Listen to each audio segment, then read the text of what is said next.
Welcome back to the Stay Hype podcast, where I help you heighten your personal experience through my own experience on this earth.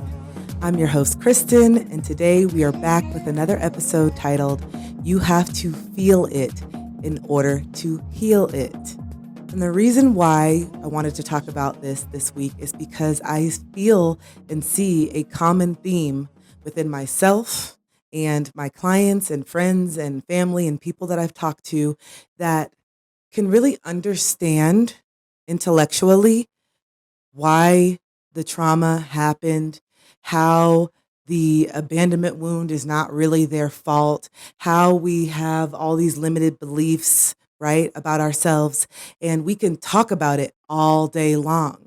But what I was finding with myself and my clients is that wasn't enough. That wasn't enough to really let go and truly move forward.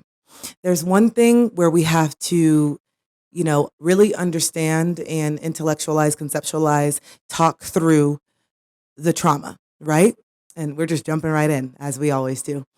But there's steps, there's layers to actually healing and releasing trauma. And the first step is actually acknowledging, right, that you have trauma in the first place, that there's something wrong, that there's something off, that there's something that you went through. A lot of us are even stuck at that point and just being able to say something's wrong, right? Because we want to come off like we have everything together and we're perfect, and we're afraid of anybody seeing any insecurities. And then the next point is, accepting and holding ourselves accountable. There's so many steps, but the part where I feel I was stuck and a lot of my clients get stuck is actually connecting the mind and body back together. Okay. I love that book. I forget who it's by, Amir, I believe. The Body Keeps Score. So as much as we try to disassociate, or as much as we can rationalize and understand that the things that happen to us in childhood, the things that happen to us in our past is not a reflection of us, does not make us an inherently bad person, does not mean that we're not worthy and deserving of love.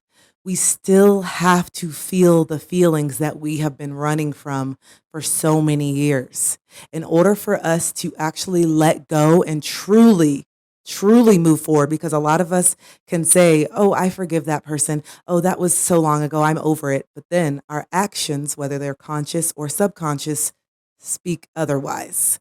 And so how do we start to actually feel our feelings so that we can truly heal? How do we stop intellectualizing everything, like beating it like a dead horse, intellectualizing everything to death, and then actually say, okay, I understand it, I've processed it, I've talked about it, I've spoken my truth, I'm validating myself, and why do I still feel shitty? Why do I still feel sad? Why am I still waking up feeling heavy? Why do I still feel depressed?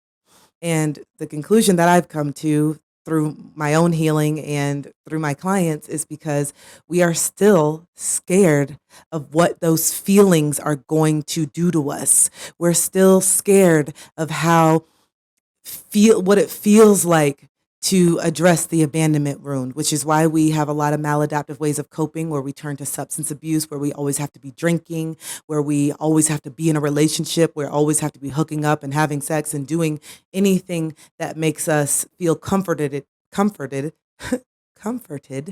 in that moment. And so once we can be brave enough to sit still and really allow our body to go through the natural process to release trauma that typically should not take 30, 40, 50 years to actually process. But because we've been so conditioned in our society to suppress ourselves, to not say how we're really feeling, to say, I'm fine, the infamous I'm fine, when really our world is wreaking havoc inside of us. We've been taught that if we cry, we're weak. We've been told, don't cry. We've been told, oh, you should not be mad about that. We've been told, you're still hanging on to that. Like, what's wrong with you? Why are you still, get over it? Like, we've been told all these toxic terms and, just the things that we have grown up with that have taught us that feeling our feelings is bad, feeling our feelings is wrong, and feeling our feelings is scary. And so we have so many people walking around in society with all this pent up shame, guilt, blame, anger, sadness that they don't feel allowed to express. And so eventually a lot of people get to the point where they hit this wall in their life where they're like, I'm tired of this. I don't want to continue feeling just kind of mediocre. I don't want to have to drink or get high or do drugs just to feel some type of euphoria and bliss. I want to be able to feel that natural in my natural state. That term high on life, yeah, that's a real thing. And so the disconnect and where a lot of people get stuck is that they are terrified of how feeling their feelings is essentially going to make them feel. And so we avoid doing certain things that we know are actually going to heal it. So a perfect example, I will use myself. I had a tumultuous and still have, a tumultuous relationship with my dad.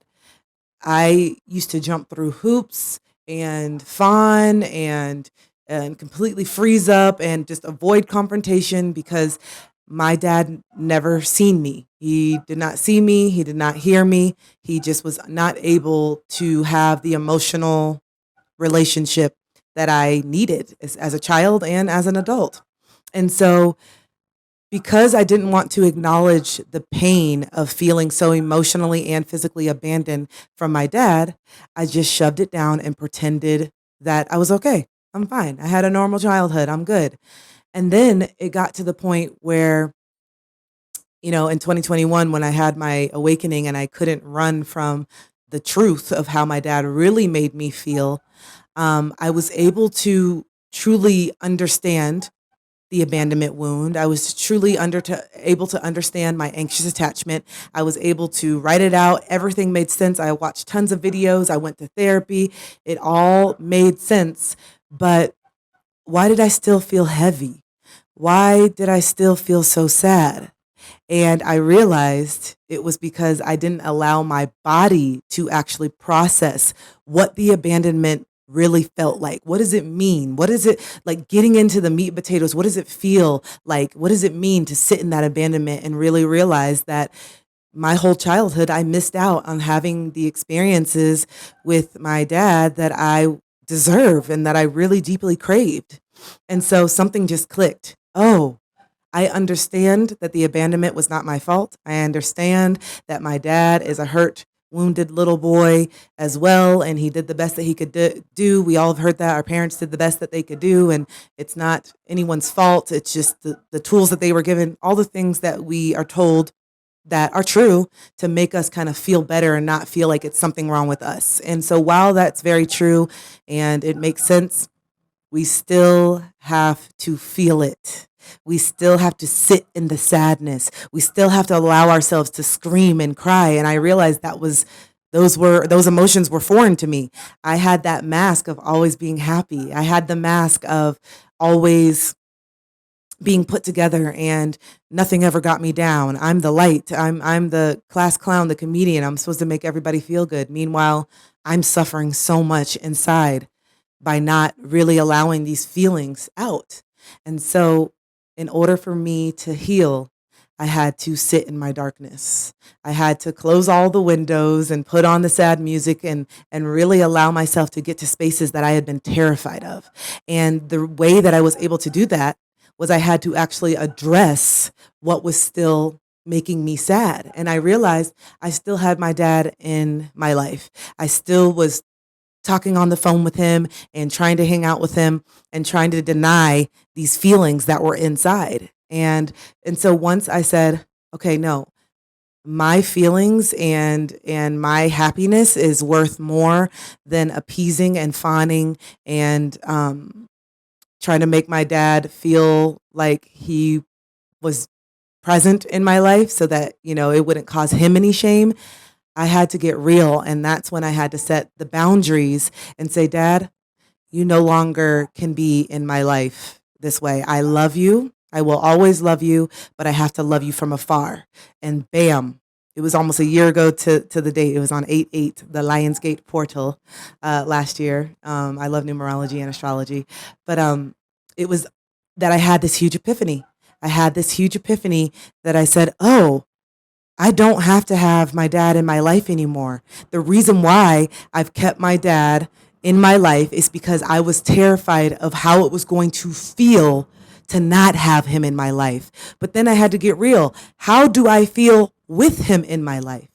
And I'm just using myself as an example. I'm not saying that everyone needs to cut off family members and cut off people in order to feel and heal. That everybody's situation is different. Some of us need to just speak our truth. Some of us haven't even tried to speak our truth or to set boundaries with the people in our lives. We are just walking around with the assumption or the limited belief that our thoughts and our feelings don't matter, or that we're not going to be validated and received. And in reality, that may be true.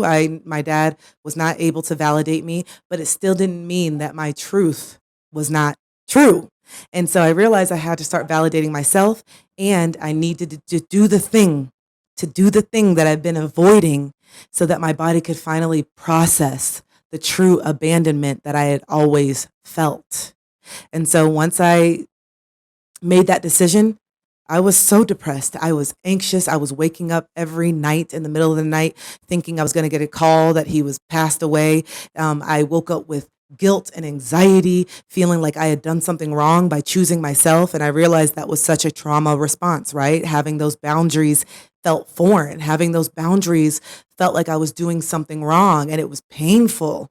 But then as I continued to really process and just sit in my truth and say, no, like this is what I need. I needed to feel this. I needed to feel what it was truly like to have my dad out of my life and feel that sadness that, ultimately he could not choose me in our relationship. I had to sit with that. That is the truth.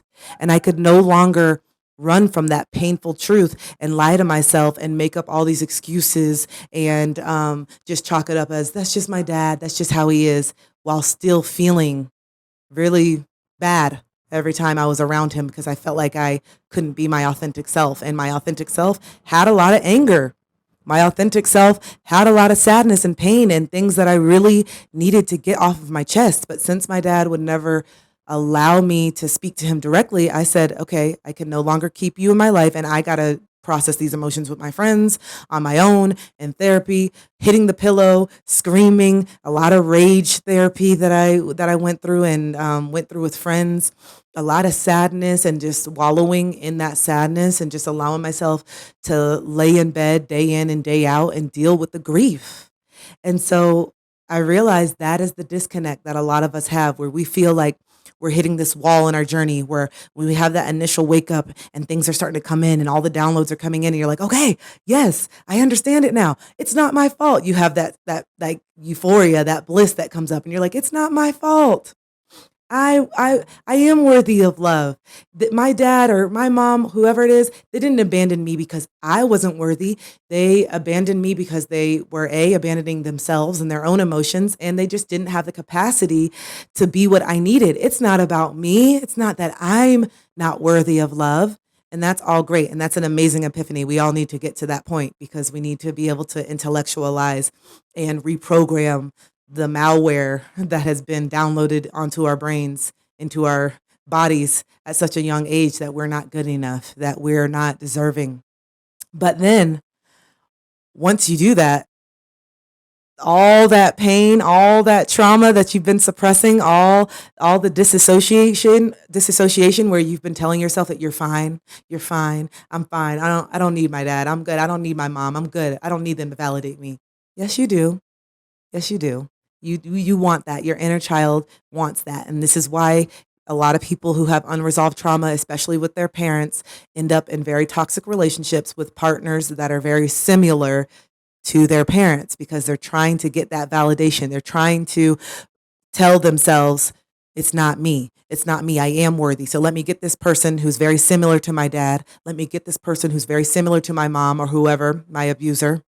And if I can get them to love me by jumping through all the hoops, by betraying myself, by abandoning myself the same way that our parents did, then I'm lovable.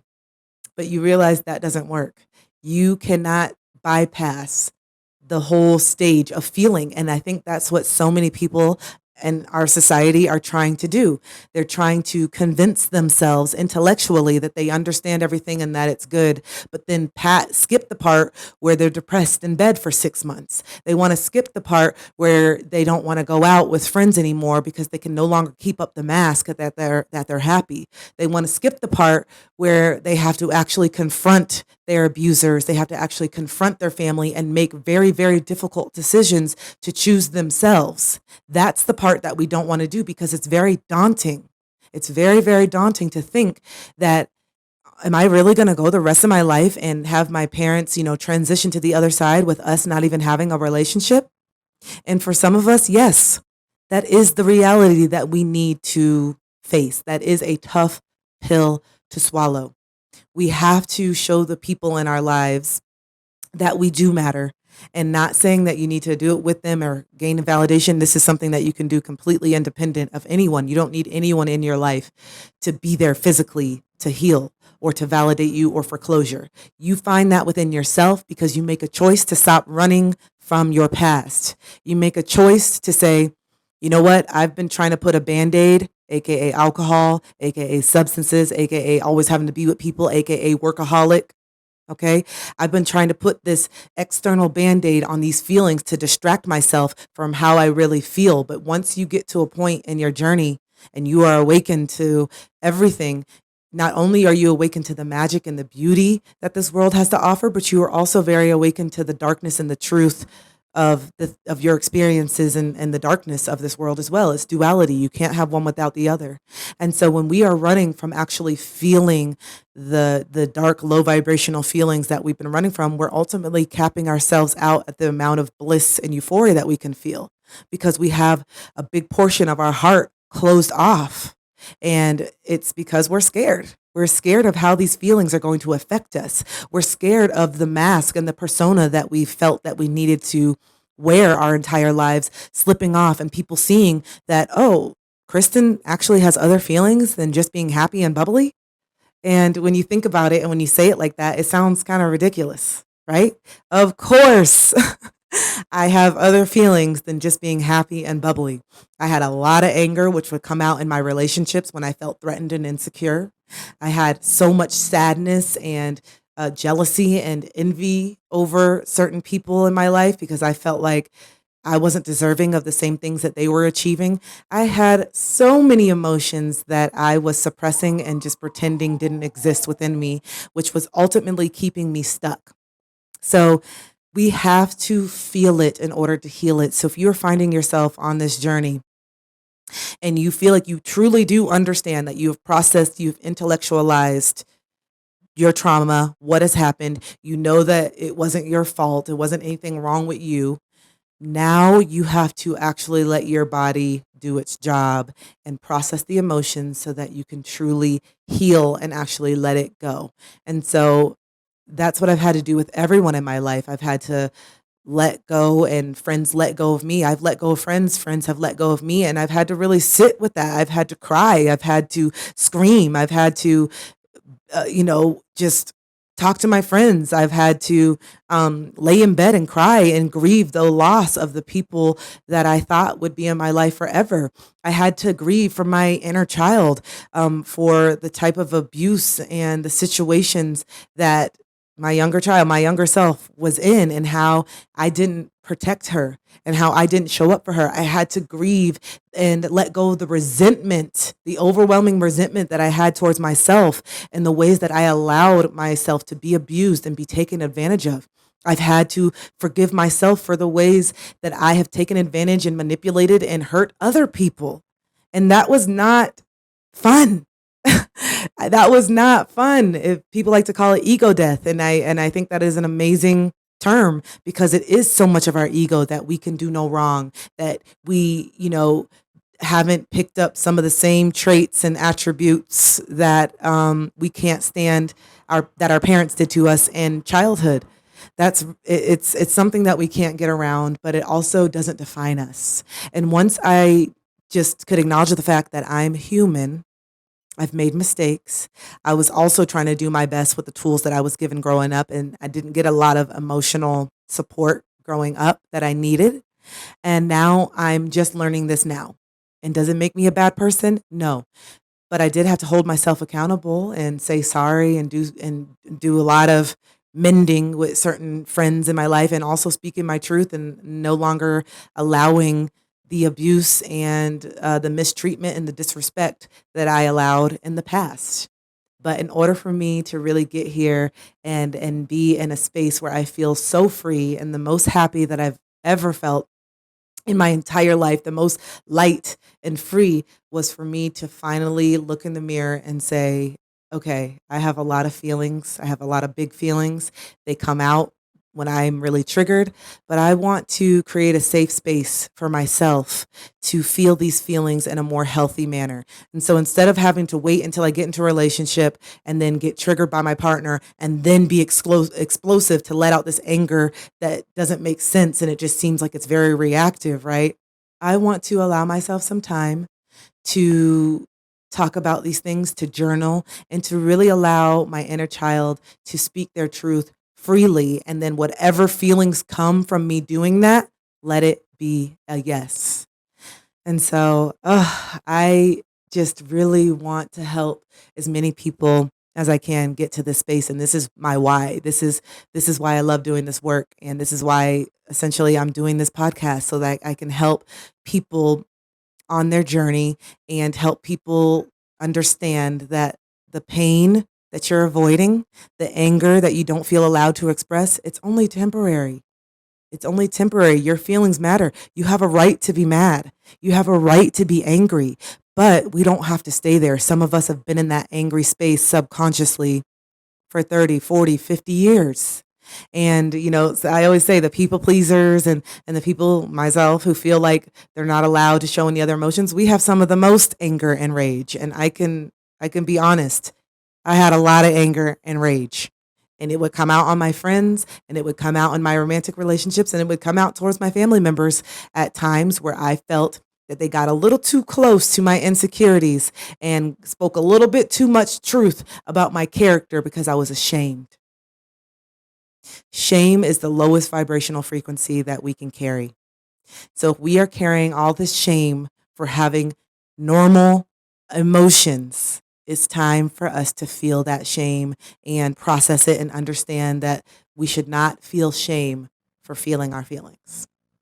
I feel like that was a mouthful. I've been wanting to make this episode for a while. Yeah. So we have to feel in order to heal. So if you're feeling yourself stuck and you understand and you've processed, the next step is to actually allow yourself to go into those spaces and release it from your body. Somatic healing, shaking, dancing, crying, screaming, punching the pillows, talk therapy, EDMR, light therapy. There's so many different ways that we can bring these emotions out. Some of us, I know, are so suppressed that we feel extremely apathetic. We can talk about terrible things that happen to us just like this. Yep. And then this happened. And then this happened. It's because we're so disconnected from our mind and body. And then once we start to connect again, it's scary. Once we start to connect and start to feel, you'll notice that everything starts to trigger you. All, even the little things and the big things and all the things in between, start to trigger you because you're giving yourself permission to come online, and you can't just pick and choose. Once you make this choice that you are going to heal, it's all going to come up. So just breathe. Know that the pain is temporary, and what's on the other side of this pain is so much freedom and joy and pleasure and euphoria and bliss and happiness. And we wouldn't be able to appreciate that or get there without the darkness and the shame and the guilt and all the low vibrational feelings that we are terrified to feel.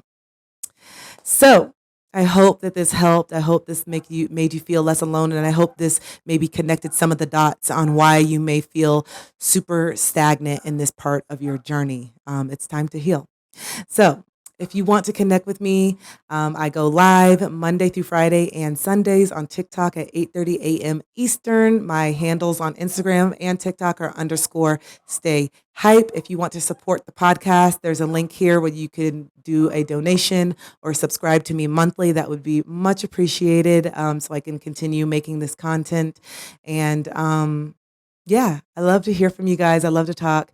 The community that we've all created on live is so supportive. So if you are wanting some like-minded individuals and a safe place for you to start speaking your truth, where maybe you feel a little more comfortable than just jumping right out there and talking to the people that you've been really terrified to talk to, check out my live every morning, 8:30 a.m. Eastern. We'd love to have you. The community is so safe and beautiful. And I think that's all. That's all I have to say today. That's my time. I love you. I appreciate you. And I hope you have an amazing day. Bye.